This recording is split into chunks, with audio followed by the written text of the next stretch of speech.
Épître de Paul aux Colossiens, chapitre 1er. Paul, apôtre de Jésus-Christ, par la volonté de Dieu, et le frère Timothée, aux saints et fidèles frères en Christ qui sont à Colosse. Que la grâce et la paix vous soient données de la part de Dieu notre Père. Nous rendons grâce à Dieu, le Père de notre Seigneur Jésus-Christ, et nous ne cessons de prier pour vous. Ayant été informés de votre foi en Jésus-Christ et de votre charité pour tous les saints, à cause de l'espérance qui vous est réservée dans les cieux, et que la parole de la vérité, la parole de l'Évangile, vous a précédemment fait connaître. Il est au milieu de vous et dans le monde entier. Il porte des fruits et il va grandissant, comme c'est aussi le cas parmi vous, depuis le jour où vous avez entendu et connu la grâce de Dieu, conformément à la vérité, d'après les instructions que vous avez reçues d'Épaphras, notre bien-aimé compagnon de service, qui est pour vous un fidèle ministre de Christ, et qui nous a appris de quelle charité l'Esprit vous anime. C'est pour cela que nous aussi, depuis le jour où nous en avons été informés, nous ne cessons de prier Dieu pour vous, et de demander que vous soyez remplis de la connaissance de sa volonté, en toute sagesse et intelligence spirituelle, pour marcher d'une manière digne du Seigneur, et lui être entièrement agréable, portant des fruits de toutes sortes de bonnes œuvres, et croissant par la connaissance de Dieu, fortifié à tous égards par sa puissance glorieuse, en sorte que vous soyez toujours et avec joie, persévérants et patients. Rendez grâce au Père, qui vous a rendu capable d'avoir part à l'héritage des saints dans la lumière, qui nous a délivrés de la puissance des ténèbres et nous a transportés dans le royaume du Fils de son amour, en qui nous avons la rédemption et la rémission des péchés. Il est l'image du Dieu invisible, le premier-né de toute la création. Car en lui ont été créées toutes les choses qui sont dans les cieux et sur la terre, les visibles et les invisibles, trône, dignité, domination, autorité. Tout a été créé par lui et pour lui. Il est avant toute chose, et toute chose subsiste en lui. Il est la tête du corps de l'Église. Il est le commencement, le premier-né d'entre les morts, afin d'être en tout le premier. Car Dieu a voulu que toute plénitude habitât en lui. Il a voulu par lui réconcilier tout avec lui-même, tant ce qui est sur la terre que ce qui est dans les cieux, en faisant la paix par lui, par le sang de sa croix. Et vous, qui étiez autrefois étrangers et ennemis par vos pensées et par vos mauvaises œuvres, il vous a maintenant réconciliés par sa mort dans le corps de sa chair, pour vous faire paraître devant lui saint, irrépréhensible et sans reproche. Si du moins vous demeurez fondés et inébranlables dans la foi, sans vous détourner de l'espérance de l'Évangile que vous avez entendu et qui a été prêché à toute créature sous le ciel, et dont moi, Paul, j'ai été fait ministre. Je me réjouis maintenant dans mes souffrances pour vous. Et ce qui manque aux souffrances de Christ, je l'achève en ma chair, pour son corps, qui est l'Église. C'est d'elle que j'ai été fait ministre, selon la charge que Dieu m'a donnée auprès de vous, afin que j'annonçasse pleinement la parole de Dieu, le mystère caché de tout temps et dans tous les âges, mais révélé maintenant à ses saints, à qui Dieu a voulu faire connaître quelle est la glorieuse richesse de ce mystère parmi les païens, savoir Christ en vous, l'espérance de la gloire. C'est lui que nous annonçons, exhortant tout homme et instruisant tout homme en toute sagesse, afin de présenter à Dieu tout homme devenu parfait en Christ. C'est à quoi je travaille, en combattant avec sa force qui agit puissamment en moi. Épître de Paul aux Colossiens, chapitre 2.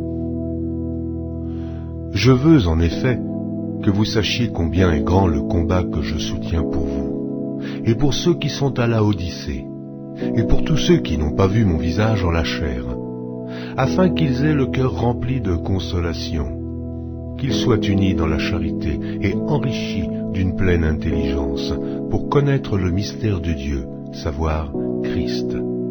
Mystère dans lequel sont cachés tous les trésors de la sagesse et de la science. Je dis cela afin que personne ne vous trompe par des discours séduisants.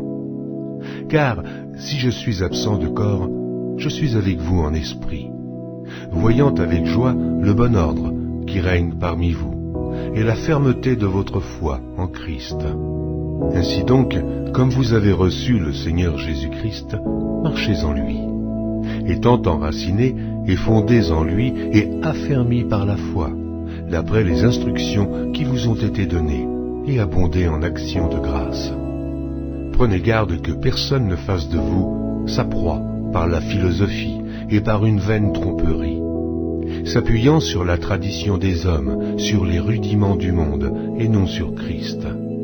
Car en lui habite corporellement toute la plénitude de la divinité.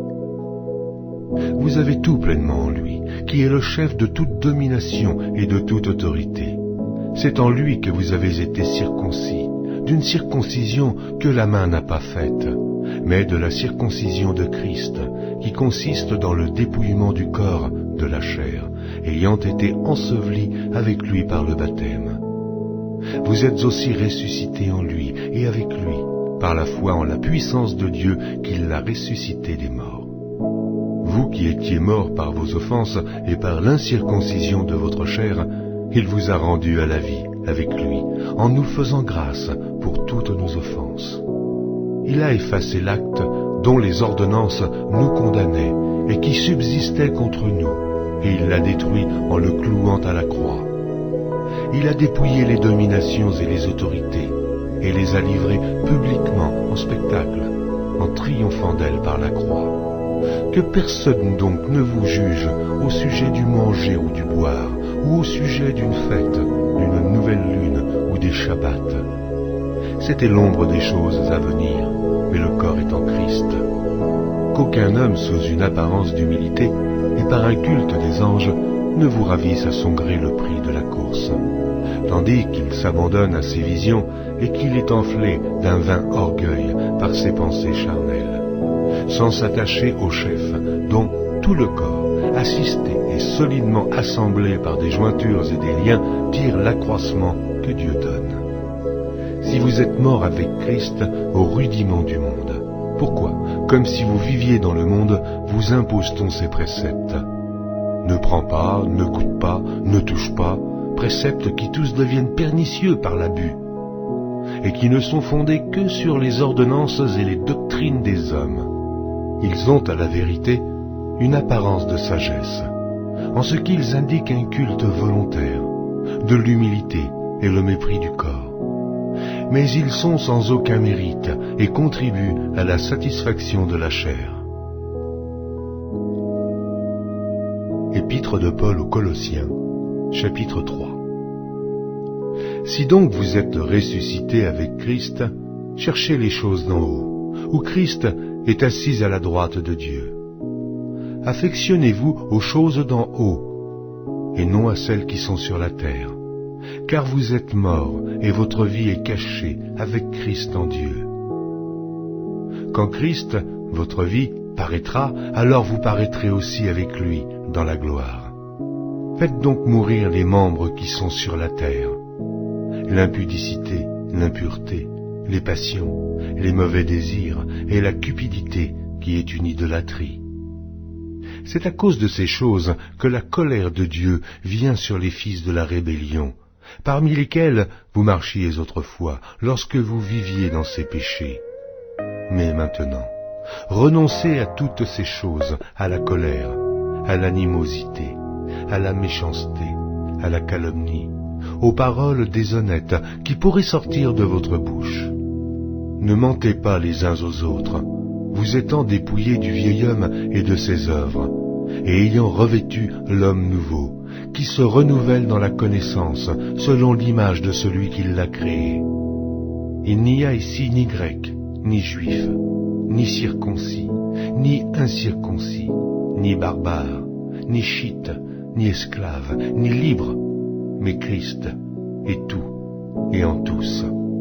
Ainsi donc, comme des élus de Dieu, saints et bien-aimés, revêtez-vous d'entrailles de miséricorde, de bonté, d'humilité, de douceur et de patience.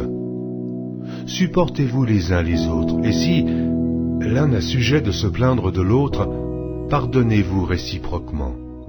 De même que Christ vous a pardonné, pardonnez-vous aussi. Mais par-dessus toutes ces choses, revêtez-vous de la charité, qui est le lien de la perfection. Et que la paix de Christ, à laquelle vous avez été appelés pour former un seul corps, règne dans vos cœurs, et soyez reconnaissants. Que la parole de Christ habite parmi vous abondamment. Instruisez-vous et exhortez-vous les uns les autres en toute sagesse, par des psaumes, par des hymnes, par des cantiques spirituels, chantant à Dieu dans vos cœurs sous l'inspiration de la grâce. Et quoi que vous fassiez en parole ou en œuvre, faites tout au nom du Seigneur Jésus, en rendant par lui des actions de grâce à Dieu le Père. Femmes, soyez soumises à vos maris comme il convient dans le Seigneur. Maris, aimez vos femmes, et ne vous aigrissez pas contre elles. Enfants, obéissez en toutes choses à vos parents, car cela est agréable dans le Seigneur. Pères, n'irritez pas vos enfants, de peur qu'ils ne se découragent. Serviteurs, obéissez en toutes choses à vos maîtres, selon la chair, non pas seulement sous leurs yeux, comme pour plaire aux hommes, mais avec simplicité de cœur, dans la crainte du Seigneur. Tout ce que vous faites, faites-le de bon cœur, comme pour le Seigneur et non pour des hommes, sachant que vous recevrez du Seigneur l'héritage pour récompense. Servez Christ le Seigneur. Car celui qui agit injustement recevra selon son injustice. Il n'y a point d'acception de personne.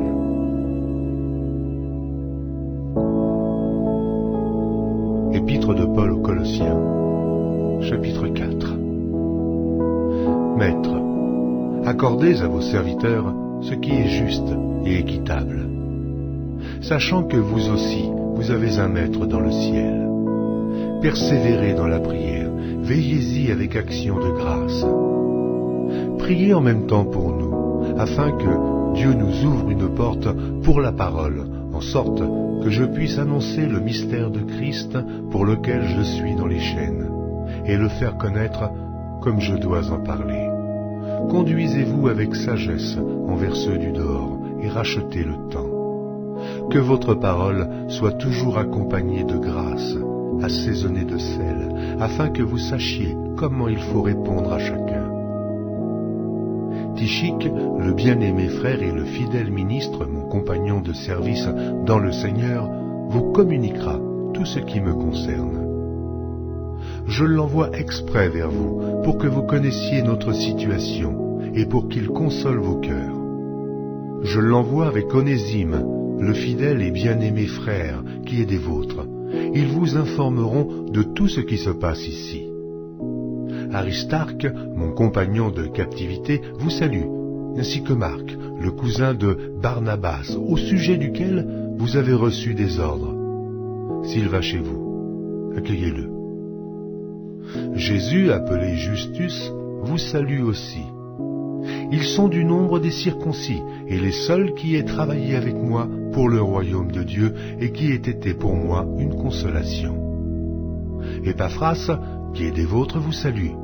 Serviteur de Jésus-Christ, il ne cesse de combattre pour vous dans ses prières, afin que, parfait et pleinement persuadé, vous persistiez dans une entière soumission à la volonté de Dieu.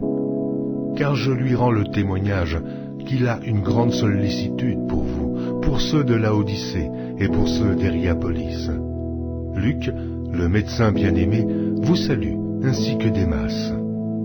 Saluez les frères qui sont à Laodicée, et Nymphas, et l'Église qui est dans sa maison. Lorsque cette lettre aura été lue chez vous, faites en sorte qu'elle soit aussi lue dans l'Église des Laodiciens, et que vous lisiez à votre tour celle qui vous arrivera de Laodicée. Et dites à Archippe, prends garde au ministère que tu as reçu dans le Seigneur, afin de le bien remplir. Je vous salue, moi, Paul, de ma propre main. Souvenez-vous de mes liens, et que la grâce soit avec vous.